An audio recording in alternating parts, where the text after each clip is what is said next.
2.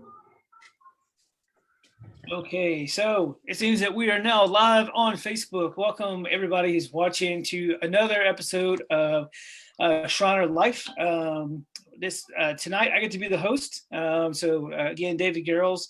Those of you who don't know me, I'm the director of student activities and esports at the Schreiner University. So we'd like to welcome you, as well as I'll introduce our guests real quick. Joining us tonight is Dr. Charlie Huber, Dean of Students for Schreiner. Dr. Matt Goodwin, our Assistant Dean of Students. Yay. With us is Jet Kozecki. Did I get it right, Jet? I didn't. Kozecki, but yeah, okay. I know him as Cryptid Lord, right? He's on our esports team. And then Jeff Stewart. Hey, Jeff there, and Jeff is works at Purple Talk, one of the leaders in the mobile game industry. So. All right, so kind of jumping in there tonight, everybody, we'll start with a couple easy questions, right? The first one being, I just want to know, with some extra time at home, so most of us are working from the house, what games are you playing? And I'll just let anybody start that. I guess I'll start that. There you go. I've been keeping up with my competition practice in Overwatch. I think that's pretty important, especially because there's so much downtime. It's kind of the same thing as practicing any sport. There's no reason not to if you have the time to do so. But more in my leisure, I've been playing Destiny 2, both on PC. I'll let anybody start that. I guess I'll start that. There you go. I've been keeping up with my competition practice in Overwatch. You got it? That was an instant replay. Yeah. I think somebody had a Facebook Live going in the background, and there's a delay. Yeah. No worries. Are you doing Overwatch, Jet? Yeah, I've been doing Overwatch. I've been doing some Destiny 2, and I've been playing a few other odds and ends here and there. But honestly, since just like us, all of my friends are stuck inside. Some of my friends that haven't been online on Xbox, I'm getting to talk to again, getting to see, and it's been really enjoyable. So for me, that's pretty much what I've been doing. In my spare time, of course, I've been making sure to keep up with my academics as well, because the school year isn't over yet, even though it feels like it is. So that's me. Awesome. I'll jump in. I play a crazy ton of different games. Usually whatever I'm working on, I'm like geeking out on that genre of games. So I'll grab up like 10 or 20 of them and try to at least see what's going on in that space. Lately I've been playing a lot of Oxygen Not Included, which is a pretty cool little simulation game. But yeah, I don't play a whole lot of esports, but I used to rock some Doom and Quake back in the day. Used to do a bunch of RTS. Yeah. That's me. So for me, I enjoy games, but I basically, with my job and everything else, even at home, I almost don't have any time to play video games. If I do play a game, it's probably Fortnite. And the only reason I play Fortnite is because my son plays. So I'll jump in and play with him occasionally. If I had my preference, I would probably still be playing Tecmo Bowl or Mario Kart in those games. But I do have some like online phone games that I use to pass the time, but those are more just puzzles. Outside of that, I don't spend a lot of time on video games. I wish I could. I wish I had more time. Just don't. Yeah, I'm in the same boat. My gaming right now is more the role play, Dungeons and Dragons and role play games, stuff like that. So nice. Cool. Well, for me, I've been playing some a game. Oh, you still going? Well, there's a game my kids were playing, simple game online through the Nintendo, where you play these chef characters and you have to work together to try to make burgers and different meals and things. Oh, the Surprisingly mom and pop super up game. simple, lot of fun. The first I love it. time I played with them, the kitchen down. I can't remember what it's called, but super little fun game. Cool. Here at our house, when I get a break, again, we're working a lot, but I've been playing Madden 2020 with David Logan. He enjoys that a lot. And then on my own time, I pull out the Switch and go to the old NES Sims and play a lot of pro wrestling from back in the day. I don't know if you guys know what that game even is. But man, I forgot how much fun it was. So yeah, I'm Nice. Starman, by the way. So everybody knows. That's All right. awesome. Switching gears a little bit there. What would you say? Because all of us have gamed in different ways over the past couple of years. What would you say is the most influential game that you've ever played personally? What's your most influential game? Influential in our opinion to us individually that influenced me, or do I think had the most influence on the gaming in general or the world? No, for this question, just for you personally, like, Okay. what game meant the most to you or influenced you the most of any game you've played? And then we'll probably jump onto that most influential in the world one here after this one. Well, I guess I'll start again. I would say that personally for me, the most influential game that I've played has probably got to be one of the older ones, either Crash Bandicoot Wrath of Cortex and Blinks the Time Sweeper. Both of those were kind of old games, and they were, I would say, simple. I mean, if I went back and played them now, I would probably say they were simple, but for, 10, 12-year-old me, it was really, really cool because at the times those were still really, really good graphics, but they also had a puzzle element to them. They kind of made you think outside the box and try to figure out how to do things. So for me, I really, really like those because that was my first real introduction to gaming, I guess. Funny games to start on, but that was my first real introduction to gaming, and I absolutely loved it. I thought it was amazing. I thought it's indescribable, honestly. Like the first time that you really sit down and play a video game and discover anything new, it's an experience. So for me, that was kind of my experience. That's what I was eye-opened with, I guess, for lack of a better term. And then those types of games got me interested in playing other things like Destiny and Call of Duty, where in some of the game modes they would have similar puzzles. There would be, they called them Easter eggs, essentially.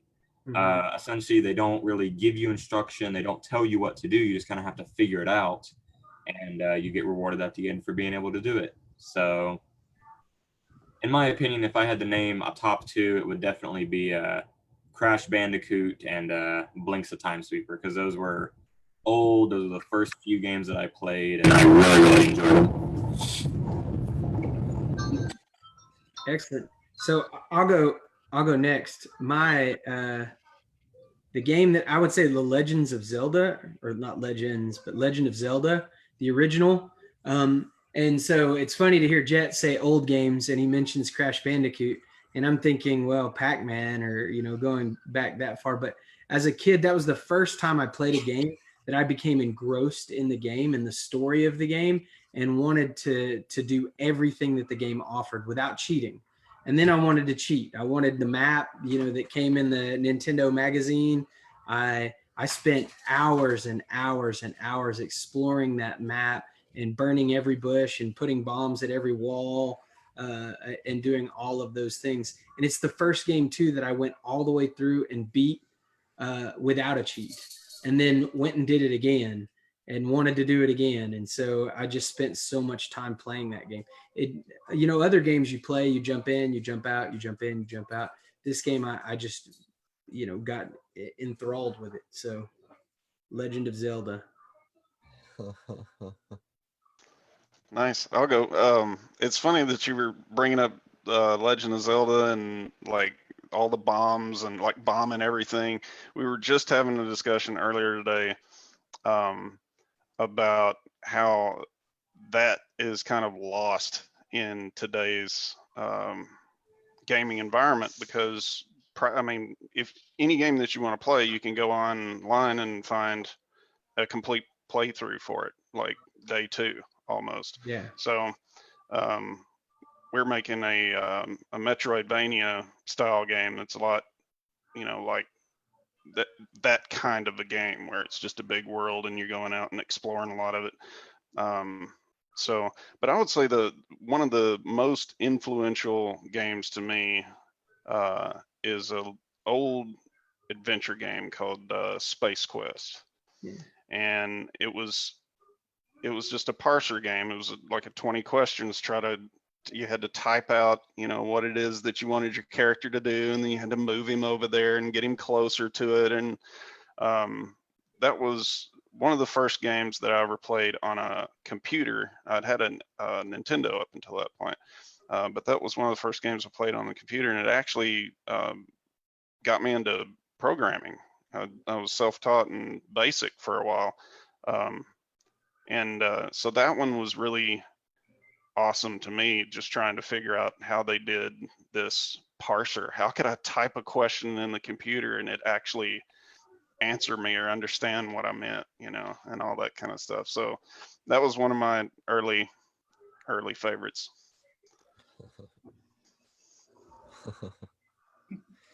Mine would be more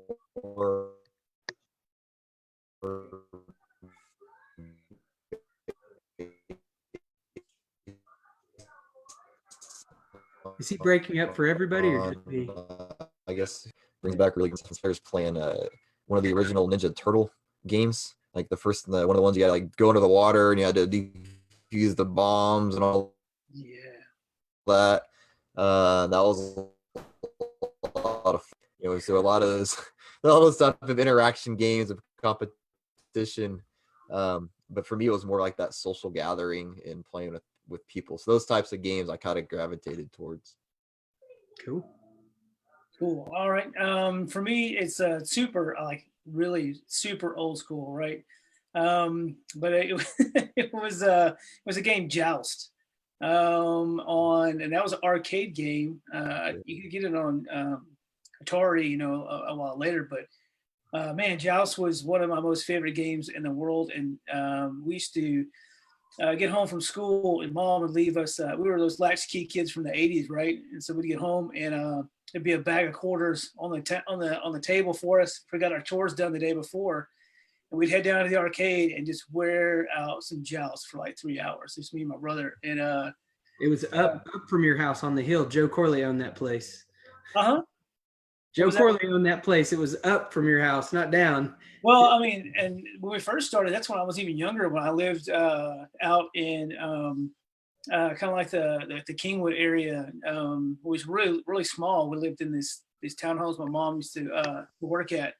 And so we'd come home and grab our quarters and go across the street, and we'd buy this big old sheet, like the size of a piece of paper, full of like gummy bugs. When all the gummy stuff was super big back in the 80s, early 90s. And eat those and play Joust. And I guess my number 2 would have been Donkey Kong Jr. Man, love those games a lot. And so when I found out you could get those on the Atari later on, and that got me into really liking console games and stuff like that at the house. And so that's probably my most influential was Joust. That Pterodactyl was really tough. And so that was a pretty tough game, a lot of fun. Nice. Cool. All right. So I guess we say let's go ahead and follow up with that influential on us. And what's your cast your vote, everybody, for the most influential game ever made? Super Mario Brothers. Yeah. The original. I'll second that one. Yeah. I'm gonna say I'm gonna go with Doom. I think Doom, because that changed. I mean, Mario Brothers put us on the gaming, like made gaming popular, but Doom like shook the world. I remember my game come out, I had to play it. My mom, took me to church. I was like, "No, you're fighting demons." Oh, yeah. I think as far as first-person shooter games go, Doom really started it. But to launch video games to where they were now, it wasn't the first, but it definitely, like you said, Mario Mario brought everybody. It brought gaming into the mainstream. And character. I mean, movies were made.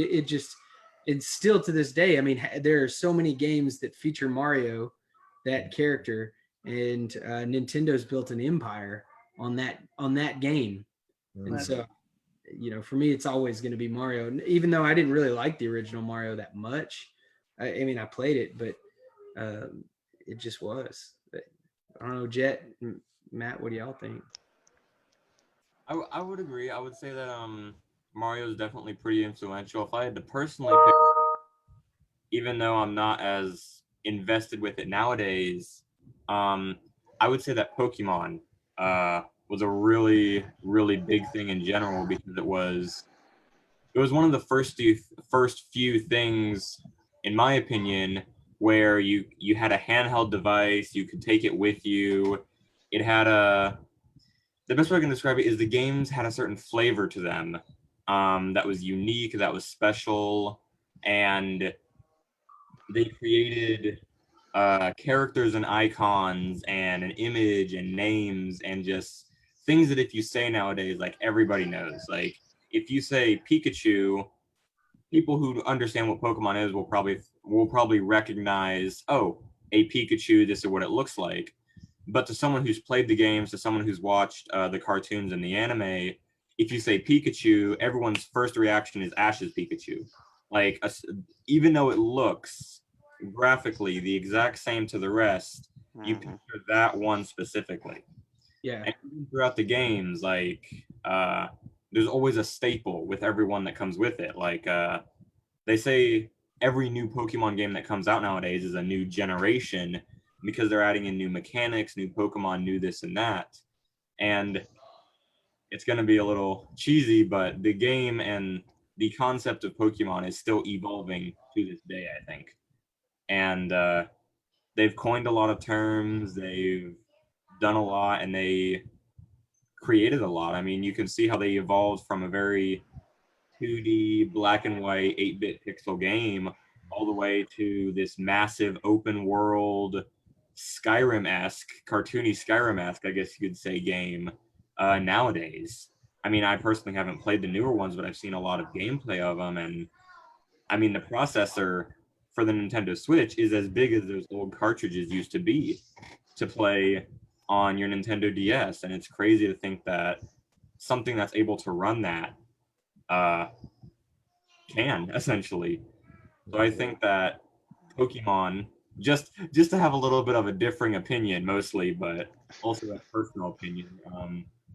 I'd say that Pokemon has had a massive influence on how games have evolved and how games have gone about things. Because, and this will be my last little thing, and I'll shut up. But I think my one of the things that I find so amusing is that Pikachu was such an iconic thing in every single generation. Um, they always tried to recreate the Pikachu. They always tried to have a new Pikachu that people would love and people would like it. And eventually, I think it was in the last gen, not Sword and Shield, but the one before that, they literally took Pikachu and just morphed it a little bit and named it Mimikyu, and people absolutely loved it. But again, nowhere close to the original thing. So that's uh that's my 2 cents on it. That's what I think is most influential. Have me sold there, Jet. My original thought was the Mario, right? Because you can't go wrong with that, like Dr. Yeah, Huber was saying.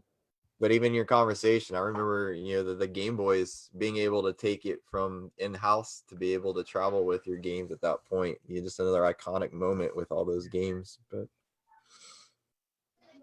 Yeah, there's been a bunch of like different um, places where games have like really taken off. I mean, you guys remember Zork? Yeah. Oh yeah. Yeah, I mean that was all just text, and then we got Yeah. graphics. And then we actually got some processing power behind it, and we could do 3D graphics. And it's just gaming has kind of pushed technology in a lot of ways. And to your point with Pikachu and the whole Pokemon thing, I mean, that in itself was kind of a system that was based on, like these RPG systems and these trading or collectible trading card games, those kinds of systems. And those,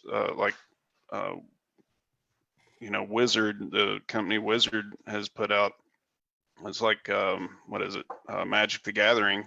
That was an early precursor to the whole Pokemon thing. But Pokemon gave it a face that was, I think, much more palatable for a lot of different age ranges. So it made it really kind of put it out there. But yeah, all those are good. Yeah, our esports coach responded, David.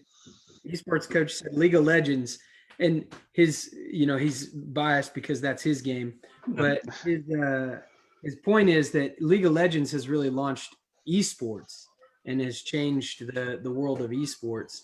It really being the primary game behind esports and hitting the national, international, and world scene. League of Legends did more for that than other games. That would be I'm paraphrasing what his argument might be, but he admits that he's very biased. I think adding on to that a little bit, if I may, I think that League of Legends really opened up the world's eyes to what esports can be. And our second really big boom in esports was actually, and again, you could say that I'm biased because I play it, but it could be Overwatch. And the reason I say that is because it's in a very simple platform to understand. It can be explained fairly easily. If you just watch a couple of matches, you can kind of figure out how the game flows back and forth. Yeah. And I know that meta is kind of a more advanced or competitive term and way of looking at things, but I would say that those have been the two big booms in esports, and I'm looking forward to seeing what's next because I know we already have like VR tech. There's full body tracking. There's a whole bunch of stuff that is just opening up the possibilities, not just in esports, but as Jeff was saying, pushing technology in general. Yeah. I mean, I know that in surgery now in the medical field, they're using the VR headsets to essentially teach future nurses and surgeons how to properly approach a situation in VR where you can't hurt anybody, but you can still get that visual real life experience. So yeah, that's definitely awesome. I guess switching to one more gear, kind of keeping us closer to personal. Of all the games you've played, your whole life, what storyline have you enjoyed the most? Like, what's a storyline you would go back to and play over and over again? Because the storyline was just so good. It may not be your favorite game, but the story was great. that's hard. I'll jump in. I'll say probably Half-Life. And one of the main reasons, well, and Half-Life, the original was pretty good, but Half-Life 2, I think, was probably the pinnacle of storytelling in games for me, and largely because they didn't rely on just lots of exposition, just sitting there telling you a big long story to get you hooked. It's like, it was, first of all, it was an FPS, so you were already there in the action. And they made a lot of strides in terms of design because they used a lot of very unique or uniquely adapted cinematic techniques because they're telling a story to a first person, so they're having to bring a lot of elements together to create situations that you're in, as opposed to kind of watching a story play out. And it wasn't the most innovative story in the world. I mean, it was aliens show up and you got to go shoot them. I mean, that was the story. But I think it was just the immersion of it, and that was what really sold it to me. Half-Life. All right. Very Uh, in terms of, well, for replayability for me, I'd say it's pretty hard because I'm kind of a person who, well, when you compete, you kind of have to have this mindset. You kind of figure out how to min-max things. And what I mean by that is you figure out essentially how to achieve the best outcome or achieve a quick and efficient and determining outcome with few resources or with less input. So essentially automating something or expediting a process, we call that kind of min-maxing.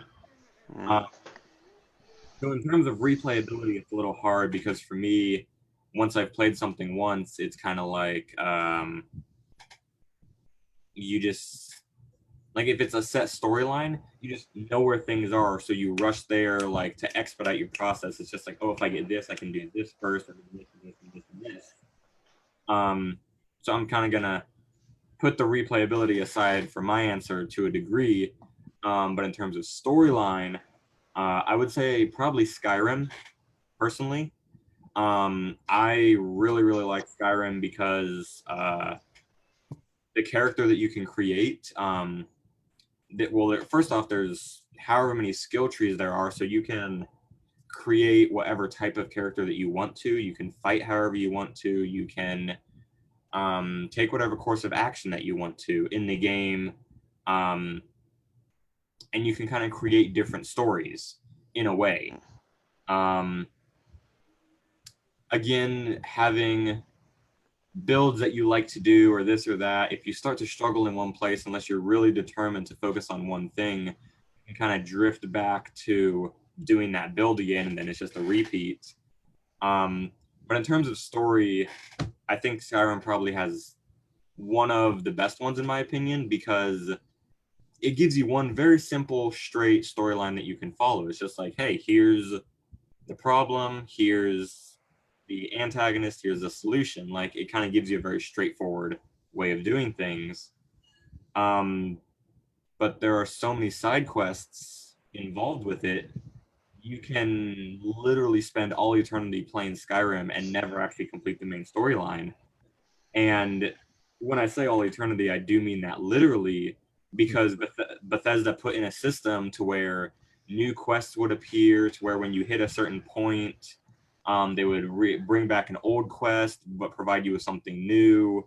So literally, you cannot hit a point where you can talk to someone and not have a quest come up. Like, specific people, their quest lines will technically never end. So even though you can get every achievement in the game, you can never truly 100% the game because it's an indefinite game. And just off of that, I love that so much, because I think to a degree that can also represent real life. You can keep getting distracted by different things, keep like, oh, I can do this, oh, I can do that, and you'll never achieve your goal, whatever goal that may be. But if you're set forward, if you're stubborn, I guess for lack of a better term, and you're just like, I will achieve this, I will reach this goal by this date, you can reach it almost as fast as you set your mind to. So that's my 2 cents on it. It's true. Uplifting. Yeah, I don't know. Mine's probably a little more simple. Gosh, storyline, probably just back to Zelda, right? You have all the different Zeldas that you know that have come out, and that's awesome. But I've enjoyed those types of storylines, which I guess can carry over similarities across multiple games that you can play. They're, I guess, very similar in the sense that you start a quest, and then that quest you meet people, you have the ultimate goal in mind. But the Zelda sort of gaming, I guess, franchise idea, I can go back and continue to play those. I probably still have only beaten I don't know, maybe one of all of the games. You know, I find that I just run out of time, right? You know, I get distracted to something else. I'll start playing with the idea of like, no, I'm gonna play it. I'm gonna play through it. This time I'm gonna finish it. And yeah, I get distracted on some either side quest. Somebody needed a pair of pants or something. I go find in the game, right? And then I get distracted again, and before I know it, I've forgotten all about what I was supposed to be doing in the first place, and have to almost start the game over. But I enjoy doing it, so you know, there you go. I'd say that's the most important thing with games. As long as you're enjoying it, that's what truly matters. Yeah. Yeah, I agree. I think for all the same reasons Zelda has always been my favorite storyline. It's my favorite game and favorite storyline. For me, as far as storyline goes, I really enjoy all the Red Dead games. I think they're a lot of fun. The kind of the storyline back behind that, why you're going on these quests, why you're doing what you're doing. I thought it was always a lot of fun. And so I like that one as far as storyline goes. And then, but playability, yeah, it's Zelda too. I've played Zelda so many times, the first one, and beaten it so many times that now I've gone through it the last couple of times to see if I can beat the entire game without ever picking up a sword. Well, you got to get the magic sword, but can you beat it just with arrows and bombs? Just trying to re-challenge you. I remember the first time we beat the game, and then you just all of a sudden you started over again. We're like, wait a second, like we're starting the game over, and then nothing was in the same place that it was. I was like, what? And it kind of blew my mind, because we finally got it beaten. And because that's in the days when before you had the map, there wasn't a Nintendo Power Magazine hadn't even come out with a map yet, and so you just didn't know what you were doing. It's like go, and then all the pictures on the little booklet didn't look anything like what was on the screen and that 8-bit.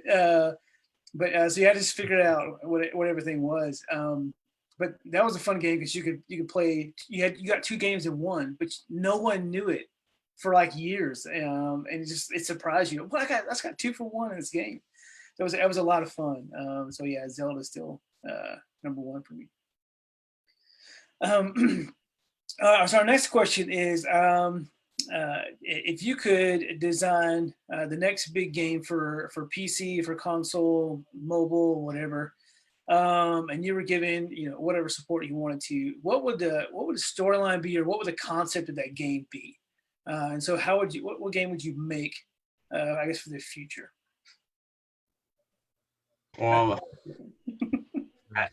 as we kind of been going through, I've been thinking about this a bit. I don't really have much of an idea for a storyline, but the kind of game that I would want to see would be a game that adapts around you. And I'll elaborate on that a bit. In Fallout, if you've played Fallout, I know that there's a situation where like a character will ask you a question and you can pick one of 2 to 4 answers, whatever it may be. And it tells you just like they'll remember this, or this is like they give you a little notation. It's just like, oh, this is affected. Well, the way that I kind of see that is I think that the way that's been designed was kind of like, all right, they have the option of A, B, C, D. And if they pick any of these, then you get another A, B, C, D options next time you talk to them, or whatever it is. Like you get different sets of options. And sometimes those options will overlap or whatnot. But I would really want to see a game where, again, I don't know what the storyline would be, but I would love to see a game where it would be even past that level of immersion. I would want to, like, I would anticipate that a game like this would probably take a solid 5 to 10 years to make, if not more. But I would really want to see a game where the decisions that you make impact every aspect of the game, so that technically it becomes, there's no one ending, there's no one storyline that's best. Like there's an infinite number of possibilities. Like I would love to see a game where if you ate this type of food, it affected your character's body, or it affected your stats in this way. If you only ate this, it would affect that. if you talk to this person and said this thing, it would affect the way that they responded in the future, yes, but also I would want to take it to a step further to where those responses would be essentially created by the program itself, and each character would have essentially an emotional set to where it's like if you give them a response, like if this character has this set of morals, if you give them a counteracting response, then you and that character start to have conflict. And then if you want to be friends with that character, like you genuinely have to work like you do with an actual person in interactions. Like if you want to resolve a bad friendship or relationship that you had with someone, you really have to work in order to earn that person's trust back. And maybe you can't even. I would love to see a game where that's implemented like on a massive scale of open world, like they've done with Skyrim or the new Pokemon games, but with the character depth and intensity, and even more so of Fallout. Because then literally each game that someone would play would literally be their adventure and nobody else's. Because each of us also have our own set of morals. We have our own set of what's right, what's wrong. And so every single game that would be created by the player, for lack of a better way of describing it, every game that was created by the player would be unique. Like you would only be able to say it's like, this is my outcome, this is my game.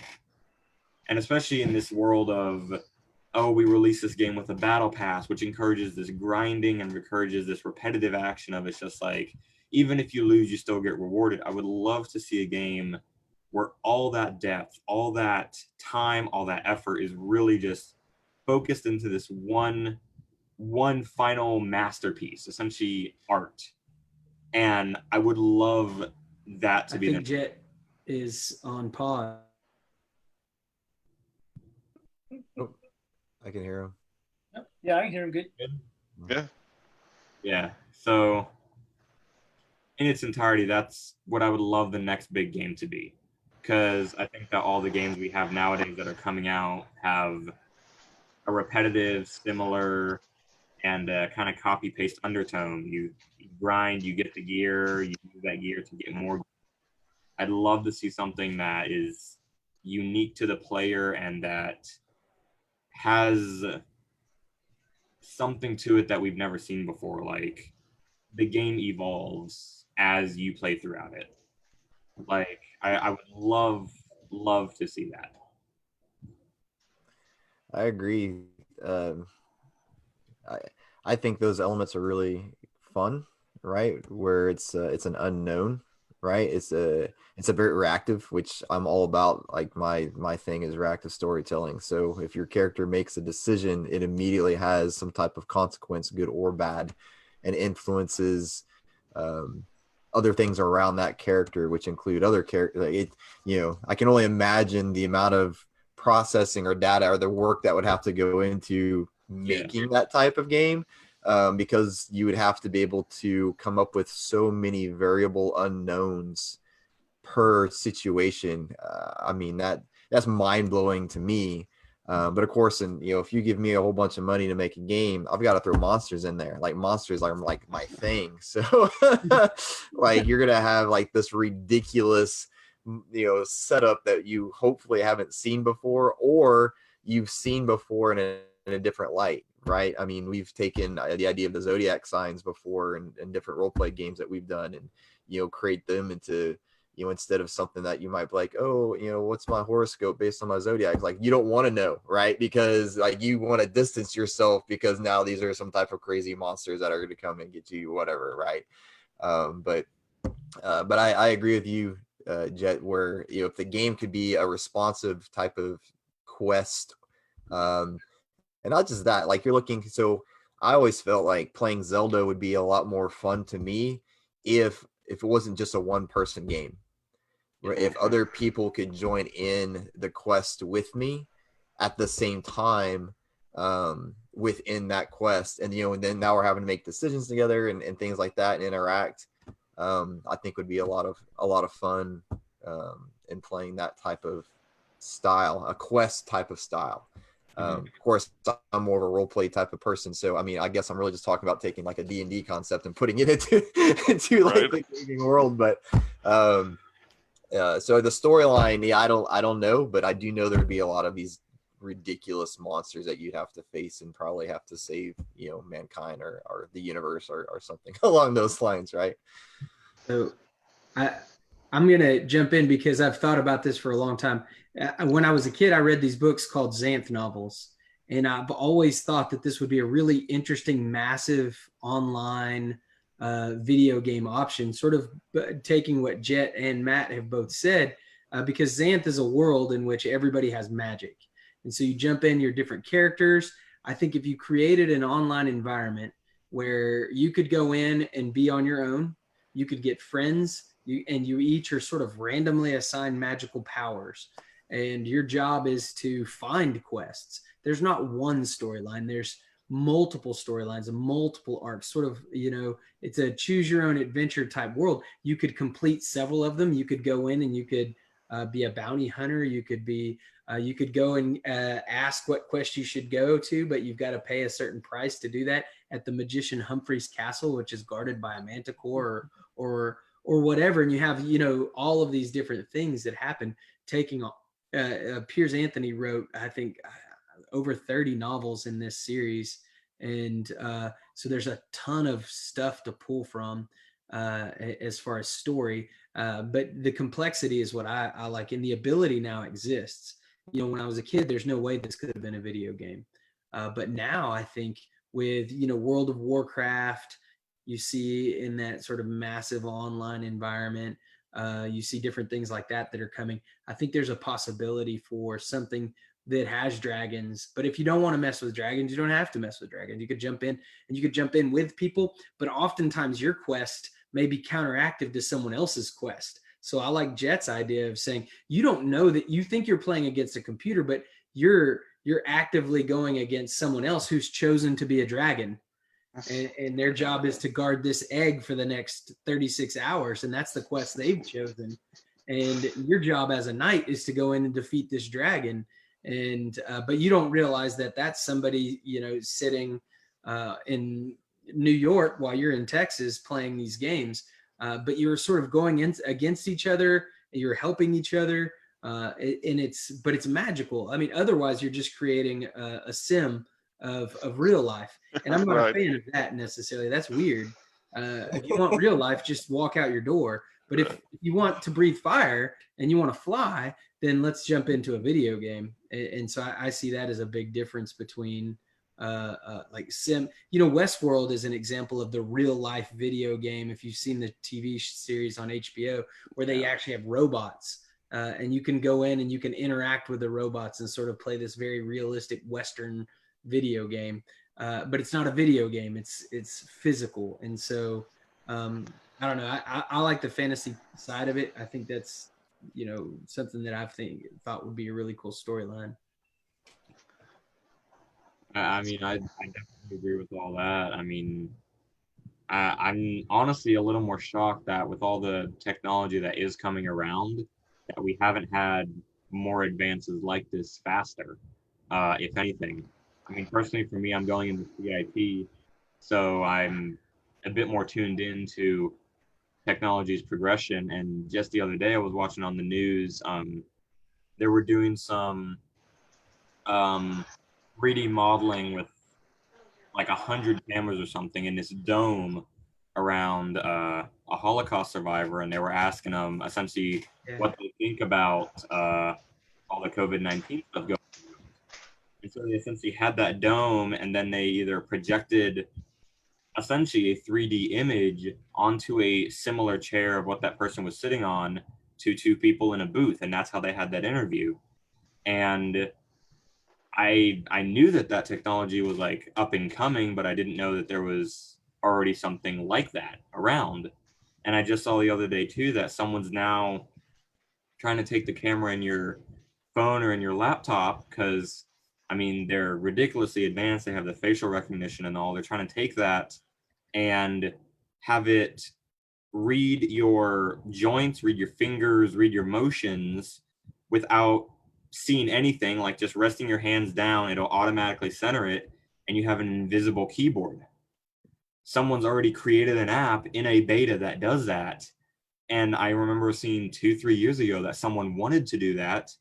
And the prediction date of that actually being out was like 2022. And I was like, that's so many years off. I mean, look where we are now. Look how far we've come, I guess. I'm always amazed at what technology is able to do. And I honestly think that the only limitation to it is the amount of effort that someone is willing to put into it.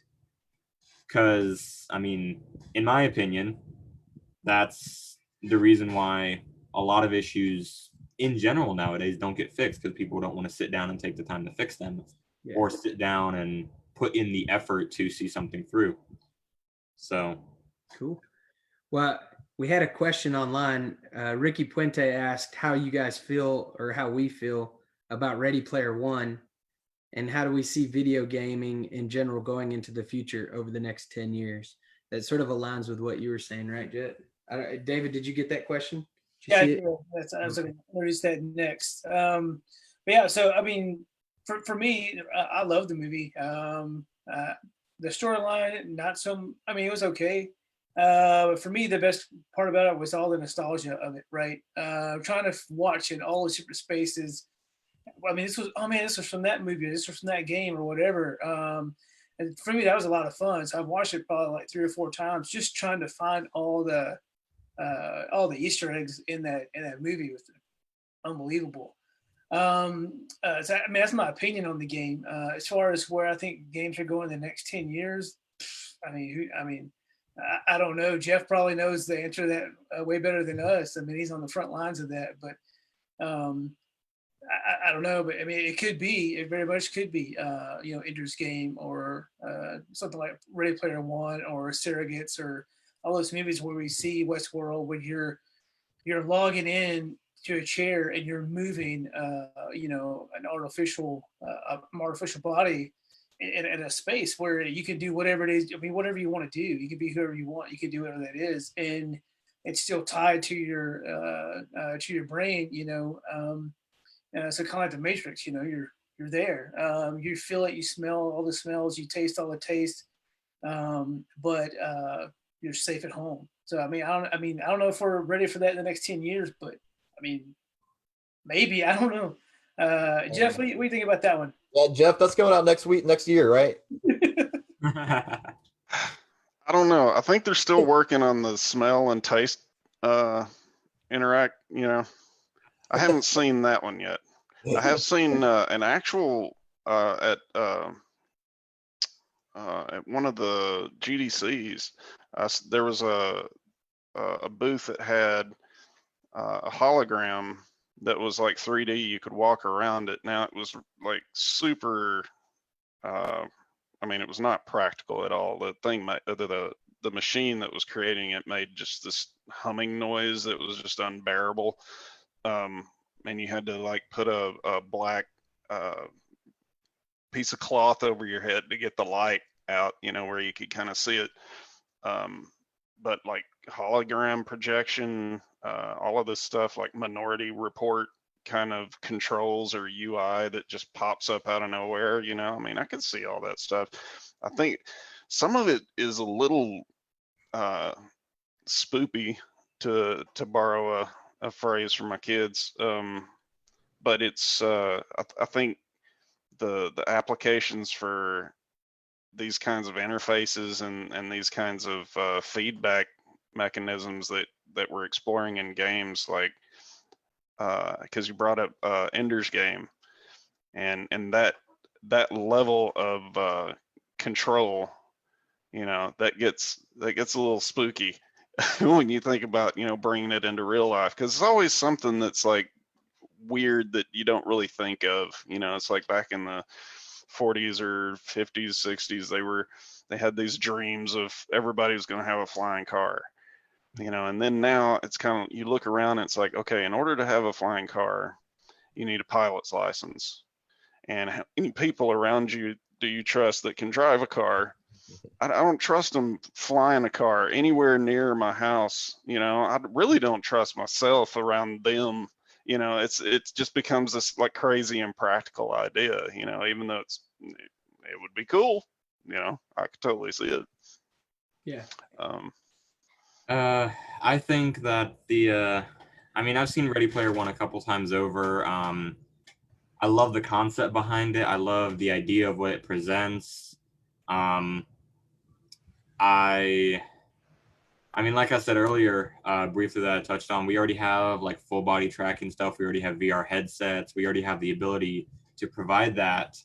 I mean, I think that in terms of that regard, at least, like a full body tracking or even a full body suit, that's probably going to be only a generation or two away when it comes to that technology evolving. As to how close it's going to get to being something like Ready Player One, I don't know.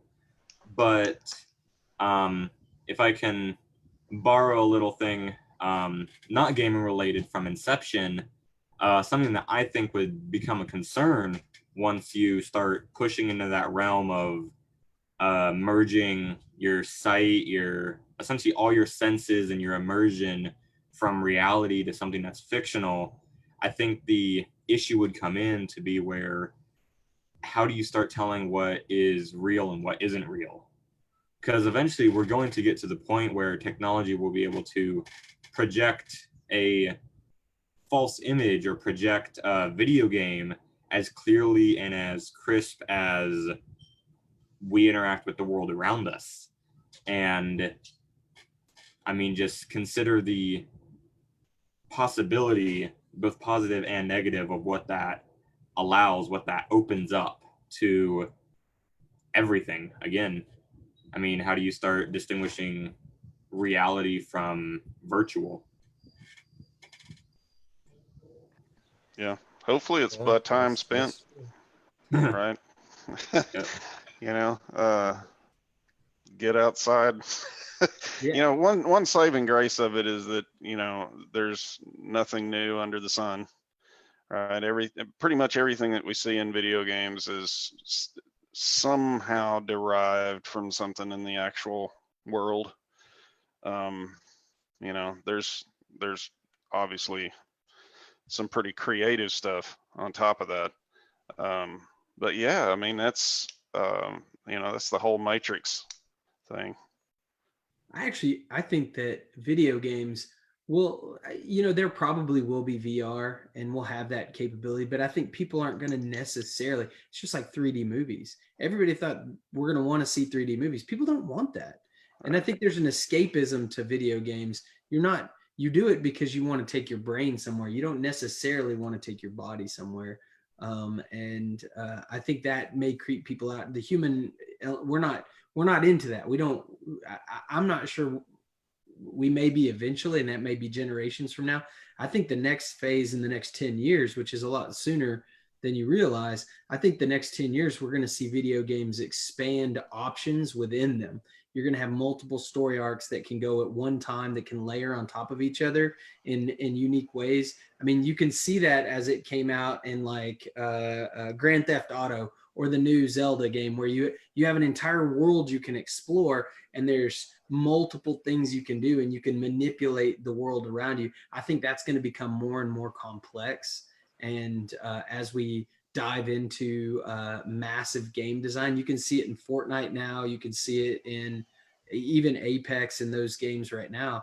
I think we're just going to continue to develop and perfect that idea of having individual choice within a realm, and then have multiple interactions within that realm, and it's going to become more complex. The idea of putting on a suit and jumping on a treadmill or grabbing a fake sword, I think that's going to be possible, and I think we're going to have different versions of it. I'm just not sure people are going to like it, at any sort of mass commercial level for a while. Well, the older I get and the more my joints ache and hurt, if I could jump into a virtual realm with another body, woo. Yeah, exactly. I hear you. But take your mind to put that. into another body. Absolutely. A risk-free trial. Avatar. Yeah. Take my mind into Avatar. Yeah. Yeah. Exactly. Yeah. All right. Well, oh, go ahead, Jeff. You're gonna add it. I was gonna say something and then I forgot what it was. Another one of the problems of old age. All right, this is bringing us close to the hour point. And so I guess what I'll do is just kind of we'll end on this last question here. You guys, some of you danced around it, but we'll just end on what is your favorite game of all time, or what was the hardest game you've ever tried to complete? Either one of those two questions, and then we will go ahead and close for the evening. So either A, your favorite game you've ever played, or B, the hardest game you've ever played. I'm gonna go with favorite. I already said it, but I'll say it again. Crash Bandicoot. It was my it was the first game that I like really played, that I really invested my time into, and I really enjoyed it so much because they had the world system. So there was like 4 worlds, and then there were 12 levels within each one, and there were subsets within that. So there was just so much to do, and each one of them had a theme to them. Like one was a fire world, another was ice, another was this, another was that. And then they had their subsets. One level was underwater in a 2D painting style like you have with the original Mario. Another was you're bouncing around, rotating from third person behind the character to 2D to closer to them. I'd say that was probably my favorite game, just because I'd never really seen anything else before like it. It was different, it was new, it was a first. To put it simply, you never really forget your first experience when it comes to something, because it's so unique. I mean, you can try to repeat it a billion times over and you'll never get the same thing, because you're expecting something. You're waiting for X to happen or Y event. But when you experience something for the first time, it's a fresh reaction. You don't know what's going to happen. So everything is new. Everything is cool. Everything is fresh. Yeah, I think for me, at least a game I spent a lot of time on was Contra growing up. And at the time found it extremely frustrating. Enjoyable, so I'd keep trying it over and over again, but it was one of those at least at the time hard, because the concept was so simple, right? It's not like it was a very complex game. Of course, at the time it seemed like it was. You just get to those certain points in the game and you can't jump far enough, or you you have to have your foot on that right ledge at the right moment for it to work, and I just could never get it to work. That's awesome. Yeah, my favorite game. So for me, a lot of people video games to escape life, whatever. Mine was always my favorite thing about video games were the social aspect of it. And so that being said, my favorite video game, which is tied to childhood memories, is Tecmo Bowl, the old one. And that was just more because as kids, we would all sit around and play this. We would stay up all night and play Bo Jackson versus Lawrence Taylor. And it was the memories associated with hanging out with my friends more than it was the game or the gameplay. So you tie that to that. Mario Kart was the same thing, that could almost be an equal for me. Those two games, because you got together with friends and you played and you shared that experience. So I like that about some of those video games. Not the hardest games I have ever played. Those are by far not even close. I mean, if I can add briefly to that, I honestly think that that's why a lot of the games that I play nowadays I enjoy so much, because I've made friends. I mean, we have our jokes between us that maybe no one else understands, or they do. There's language, if you will, that you can speak with those friends about the games. You create memories. It's all this and that I think makes video games what they are. So I think that should be what a person's favorite thing is about a game. All right, Jeff, what do you think? Well, I think the one of my favorite games to. I'm one of the weirdos, one of the really weird guys when it comes to the Zelda series, because I like the second Zelda, and almost everybody that I talk to hates that one, but they like the rest of them, right?